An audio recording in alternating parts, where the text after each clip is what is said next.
Chahine, à toi le micro. Alors, mon nom est Chahine Amila, donc je suis aussi entre autres ingénieur de background. J'ai 4 masters, un DESS, dans des domaines aussi variés que l'informatique, avec une spécialisation sur le NLP au départ, la finance avec une spécialisation sur le capital risque, le management de l'innovation, et puis un MBA de l'INSEAD, comme l'indiquait Sab.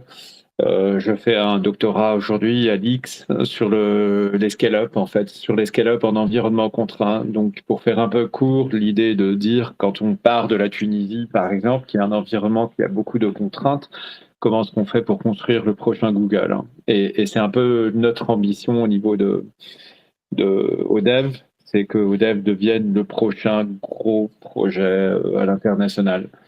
Euh, En partant d'un environnement qui opérationnellement est celui de la Tunisie. Alors, comme le disait Sab, on s'est rencontrés il y a pas très longtemps, on est devenus très amis. Euh, Enfin, il n'y a pas très longtemps, ça fait déjà presque un an, Sab, mais on est réellement devenus très amis. C'est pas notre anniversaire alors. Faudra qu'on retrouve la date et qu'on fête l'anniversaire. Ouais. Mais c'est vrai qu'il y a Voilà. pas longtemps, mais ça passe vite. Ouais. Euh, Et depuis, on est devenus très amis. Je lui ai parlé des défis du recrutement des talents que j'avais un peu en Tunisie. Et donc, ça a décidé de relever le défi et de nous aider au niveau de ODEV, en fait. Donc, ODEV, c'est cette, comme l'indiquait Sab, c'est cette nouvelle plateforme. À chaque fois qu'on parle de ODEV, les gens pensent soit à des technologies de IA comme Copilot, ChatGPT, soit à des plateformes de low-code comme OutSystems et comme Mendix, par exemple. Et en réalité, ODEV, c'est ni l'un ni l'autre, hein.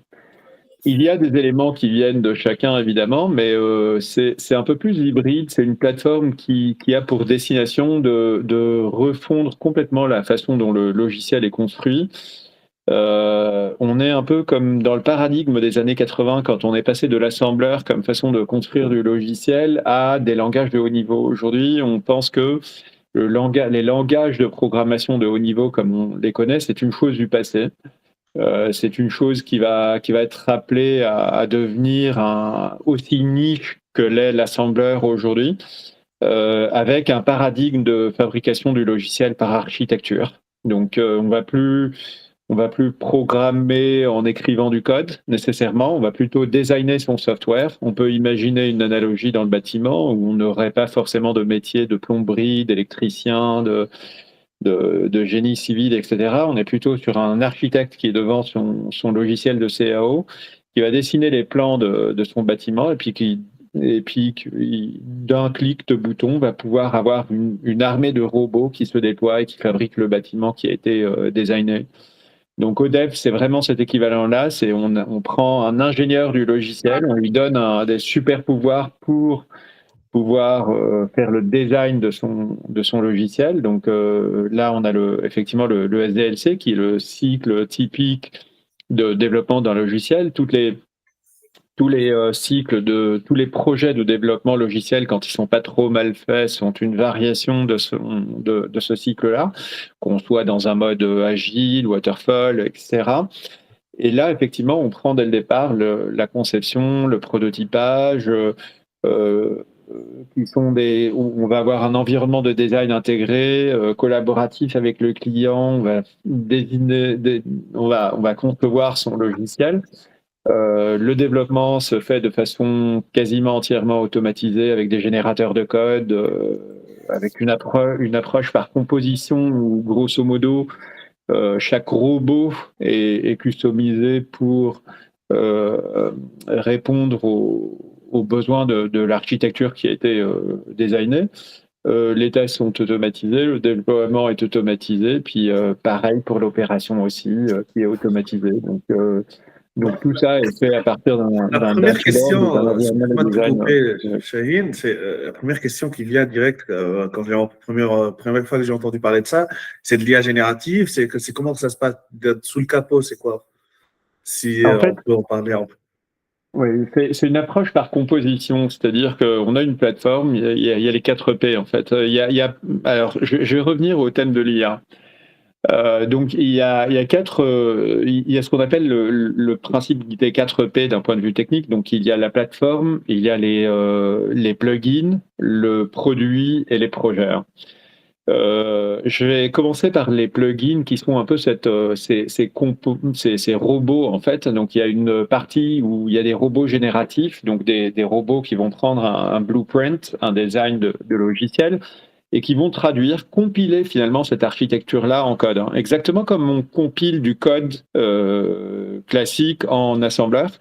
Là, il y a une étape qui précède, qui est la qui est donc plutôt que d'avoir un code qui décrit le comment le logiciel doit se comporter, c'est une sorte de code qui va décrire l'architecture de ce logiciel. Hein.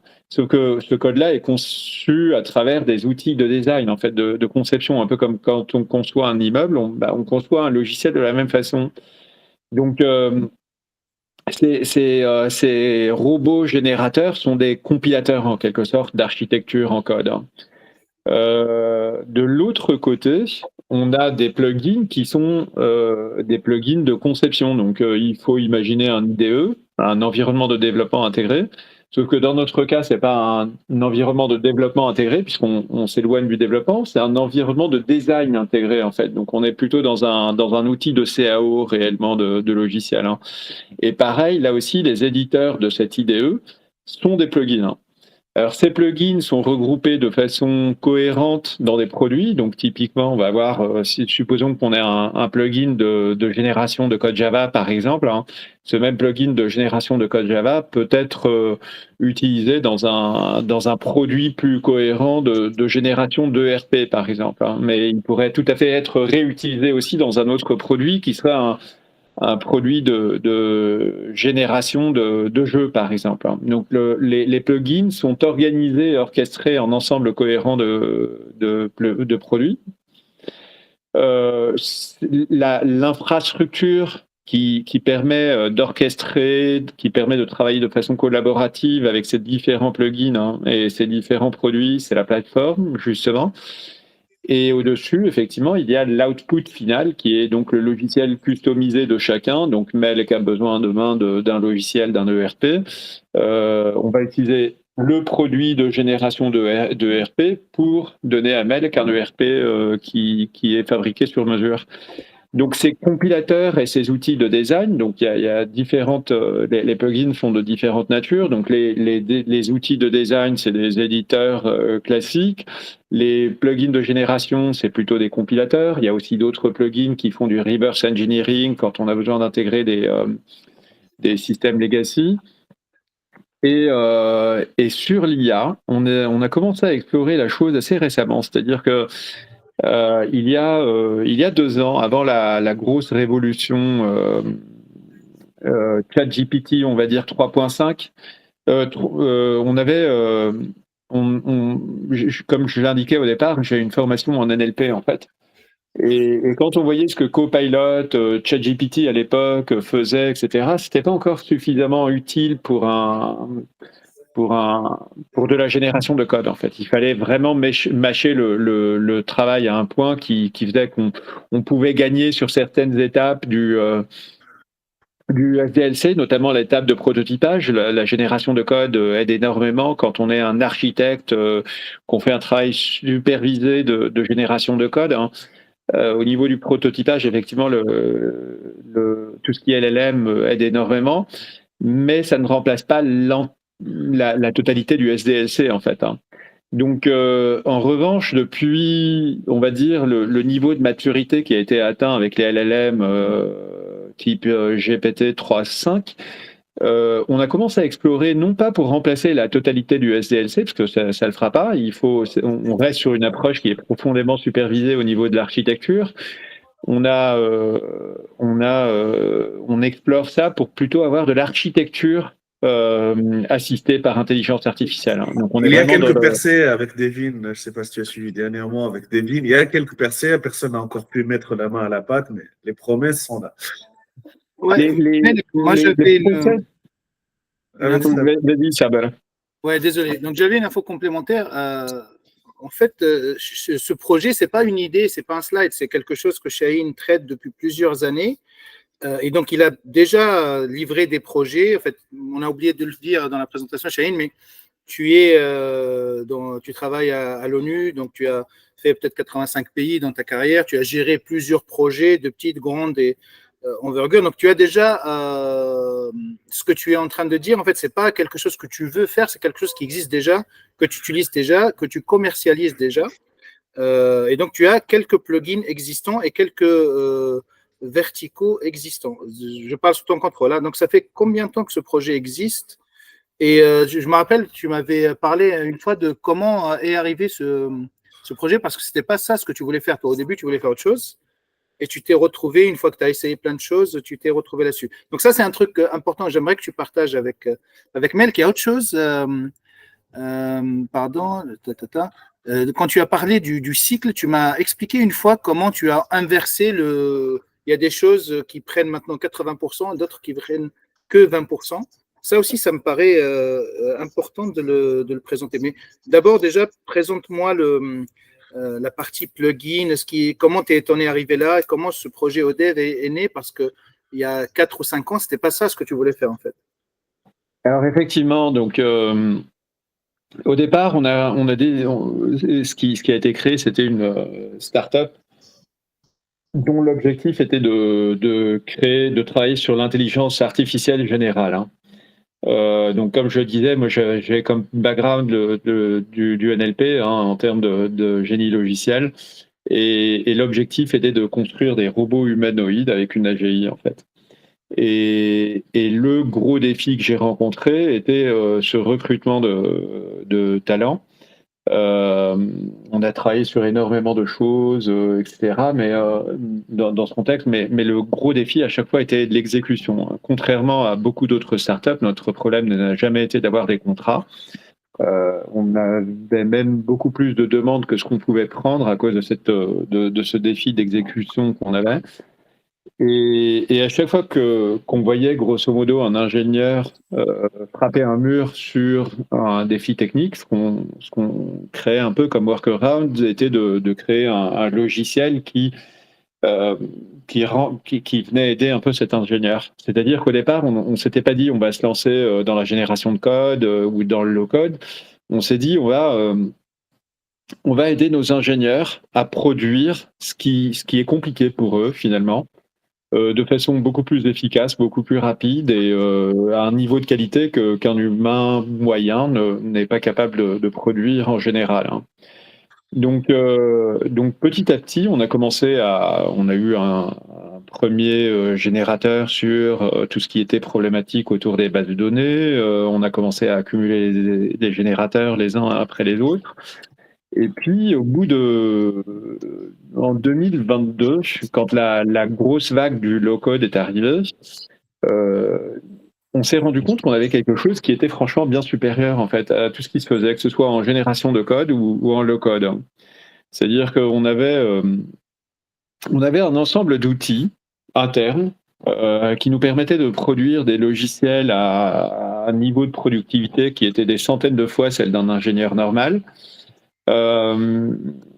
Et qui ne limitait pas, contrairement à un outil low-code, par exemple, qui ne limitait pas l'imagination de l'ingénieur ou ce que pouvait faire un ingénieur. Le gros défi des outils low-code, c'est le feature set qui est développé avec ces outils low-code. On n'arrive jamais à avoir un feature set suffisamment riche pour couvrir tous les use cases possibles.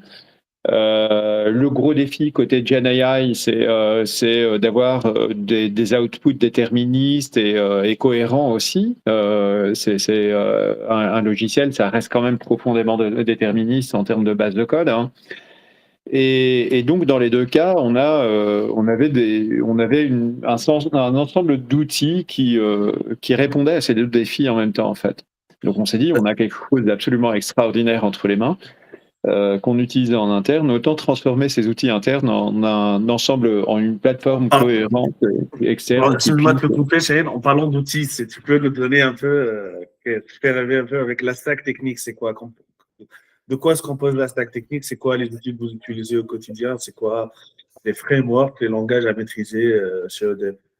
Il y a autre chose, Shaheen, que tu peux prendre en considération quand tu présentes. Moi, à chaque fois, enfin, surtout au début, quand je ne te connaissais pas, quand tu m'as dit on a fait des trucs, on a trouvé des choses qui sont 100 fois plus rapides qu'un dev, réellement, j'ai pris le téléphone, j'ai appelé mes amis pour demander des recommandations, pour m'assurer que tu savais ce que tu étais en train de dire. Et ça m'a, plus on avance, en fait, à chaque fois, ce mot-là m'intrigue. Mais ce qui me rassure, c'est que c'est ce que tu fais depuis des années. Donc, tu es d'accord avec moi que c'est quand on dit 100 fois plus efficace qu'un dev, ça choque en fait. Toi, ça ne te choque plus. On a eu un audit au niveau d'un système qu'on a livré au niveau des Nations Unies en novembre dernier, qu'on a livré en utilisant la plateforme ODAV. Hein. Et selon les estimations, on était entre 400 à 2000 fois plus productif qu'un ingénieur normal. Et je pense qu'on n'a pas pleinement atteint encore le potentiel de cette plateforme. On est encore en train de développer puis de peaufiner ce qu'elle fait. Mais effectivement, je pense qu'on peut arriver à plusieurs milliers de fois la productivité normale d'un ingénieur. Il suffit de comparer la productivité d'un ingénieur dans les années 80 pour reprendre un peu ce référentiel. Quand on est passé du langage assembleur au langage de haut niveau, la productivité des ingénieurs informatiques n'avait plus rien à voir en fait. Et donc en faisant ce même travail du langage classique, Java, Python, JavaScript, C, etc., au paradigme de développement par architecture, on va avoir les mêmes effets de gain de productivité, forcément. Donc, ce qui se passe, c'est que, évidemment... changement de paradigme. Ok, donc ouais. La deuxième réponse de Melk, c'est quoi ta stack technique aujourd'hui? Ça intéresse beaucoup de... Ouais, juste avant de répondre à la stack technique, je pense qu'il y a un truc qui est un peu pertinent. En fait, je ne sais pas si je t'en avais parlé ça une fois, mais la façon dont on réfléchit quand on a un cerveau qui est bilingue natif et un cerveau qui est multilingue, et c'est pertinent par rapport à ce que je vais dire pour la stack technique, et ça explique aussi ce changement de paradigme en fait des langages de codage au côté architectural. Quand on demande à un bilingue natif, en fait, pour des personnes qui parlent plusieurs langues, on leur demande souvent en quelle langue tu réfléchis. Hein. Or, quand on est bilingue natif, il y a énormément d'études scientifiques sur le sujet. En fait, on réfléchit les langues de façon assez différente. En fait, on réfléchit plus dans une langue, on réfléchit par concept. Hein. Et donc, il y a cette capacité à switcher selon les contextes, mais de façon complètement native, en fait, dans le cognitif. Et tu m'as expliqué, en fait, pour chaque problème, tu mets le contexte et presque tu pioches la langue nécessaire pour réfléchir à ce problème-là. Quand toi, tu as un avantage, tu parles 4 langues couramment. Bon, après, pour quelqu'un qui parle qu'une seule langue, je pense qu'il n'a pas accès à ça. Et donc, du coup, ça, comment tu le relis à ce changement de paradigme côté dev? En fait, quand on a rencontré ces premiers défis côté développeur, quand on embauchait, on se rendait compte que les développeurs étaient fondamentalement, et toute l'industrie est orientée fondamentalement vers le fait d'apprendre une technologie et de se spécialiser, de développer une certaine expertise technologique. Hein. Ce qui, dans ce contexte, en équivalent des langages naturels, est un peu équivalent à dire, moi, je vais peaufiner ma connaissance d'une langue. Et quand je vais réfléchir, je vais d'abord réfléchir dans cette langue-là avant de traduire dans d'autres langues. Or, quand on réfléchit par architecture, on n'est plus dans ce paradigme technologique, on est dans un paradigme d'architecture. On réfléchit d'abord en termes de concept, de dessin, de design, de comment à quoi doit ressembler le logiciel. Et quand on voyait ce sur quoi les défis sur lesquels étaient en train de suer les ingénieurs, qui parfois étaient bons dans leur domaine, avec une certaine expérience réussie, etc., on se rendait compte qu'en fait, ils étaient un peu coincés, ils étaient réellement emprisonnés de certains paradigmes dans lesquels ils avaient développé une expertise technologique, et on voyait presque leur process cognitif, et là où et là où il frappait un mur en fait. Et c'est en faisant un peu du reverse engineering cognitif entre guillemets de ces ingénieurs qu'on s'est rendu que ce paradigme de développement par architecture a progressivement émergé. Donc, on est, pour répondre à ta question, Mel, et que je vais faire un disclaimer. D'abord, c'est extrêmement agnostique à la technologie. Donc, le stack qu'on a utilisé pour l'instant est un mélange de JavaScript, React, Java Spring, C Sharp, côté pour les clients Windows, côté code généré. Du PostgreSQL, on est en train de faire des transformations parfois au cœur même de ces technologies pour les rendre naturellement scalables, etc.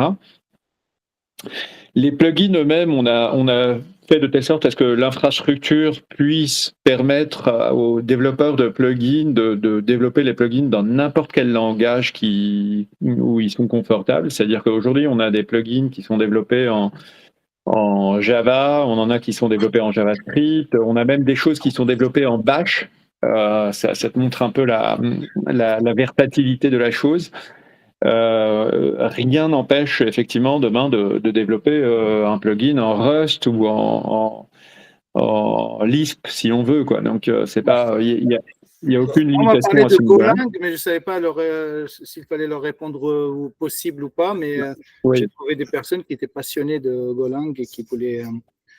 C'est un beau langage pour certains question use cases, qui me vient là, c'est que quand tu dis des plugins peuvent être développés dans n'importe quel langage, vous allez descendre. Il y a un SDK qui va être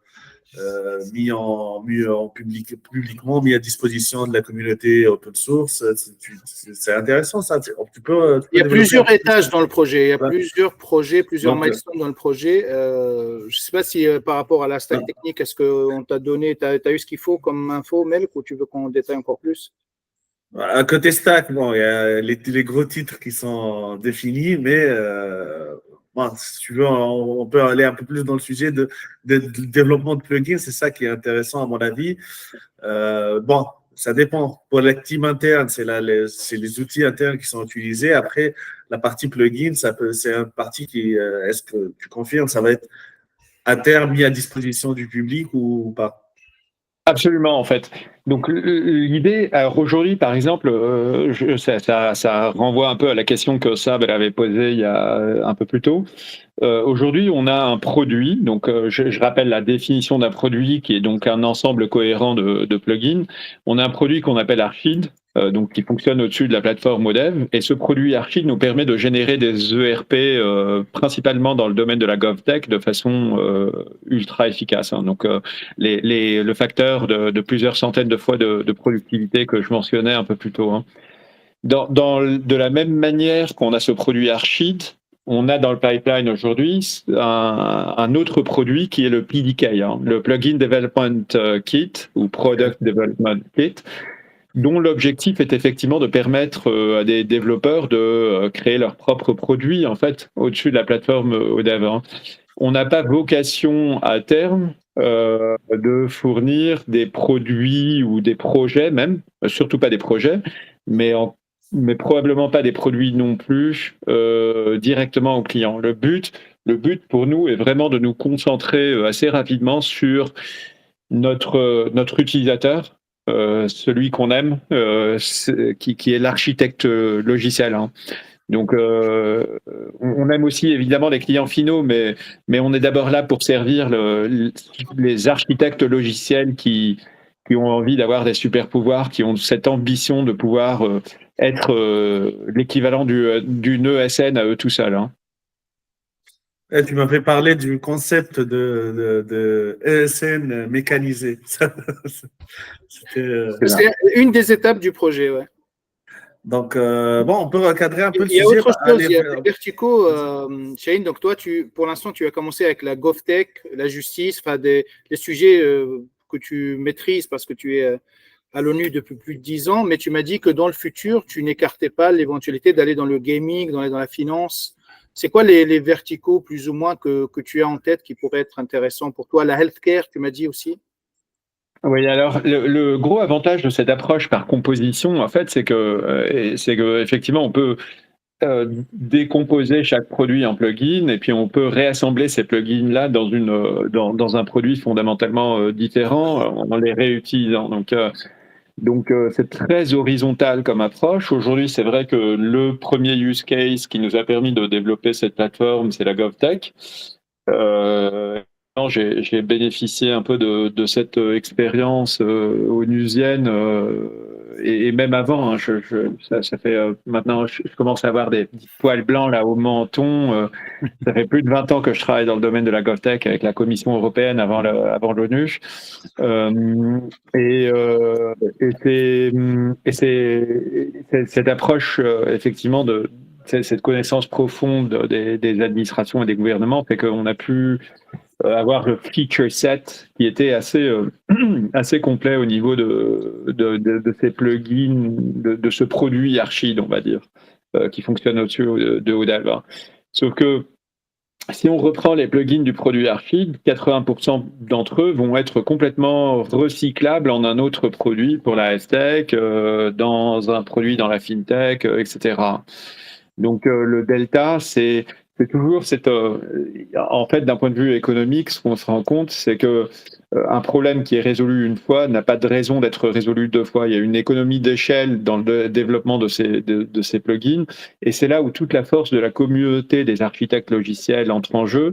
C'est là où toute la force et l'intérêt de ODEV se trouvent. C'est-à-dire que le but, c'est que ODEV devienne une communauté, en fait, plus qu'un produit. Quelqu'un qui résout un problème va pouvoir partager sa solution pour cette résolution de problème au-dessus de ODEV, et tout le monde pourra bénéficier de cette résolution-là. Et donc, avec le temps, la limite des use cases, de l'univers des problèmes résolus va tendre vers l'infini, en fait. Il n'y a aucune limitation, contrairement aux solutions de low-code classiques. Il n'y a aucune limitation dans le feature set que ODEV pourra offrir grâce à cette approche communautaire.